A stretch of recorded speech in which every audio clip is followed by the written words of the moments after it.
ปลาคาร์ฟซอยตีใหญ่น่ะออกแปบเด้อโอ้มักแปบปลาหมักแปบบ่แม่นปลาคาร์ฟซอยเด้หมักแปบงามขาวขาวงามหมักแปบต่างหากเนาะอ่ะอันนี้ปลาอีเป่งอันนี้เป่งขาวๆเบียนๆอันนี้ขาวซอยอันนี้ขาวอีแปบปลาอีแปบ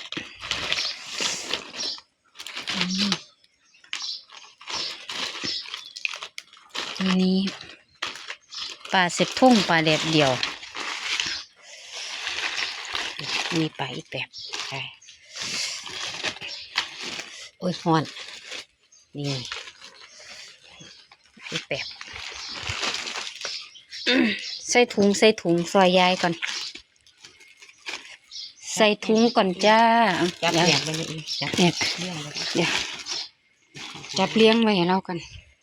อันนี้ก็เป็นวงเลยเนี่ยยายอันนี้ปลาอีแปบเดี๋ยวเรียกอีแปบมาไว้นี่ก่อนอีแปบ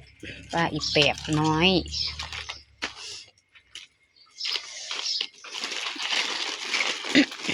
แห้งดีขนาดโอ้มื้อนี้แห้งแดดคักน้องแห้งดีทอดกรอบเดี๋ยวใส่ถุงซอยย่ายจักบาท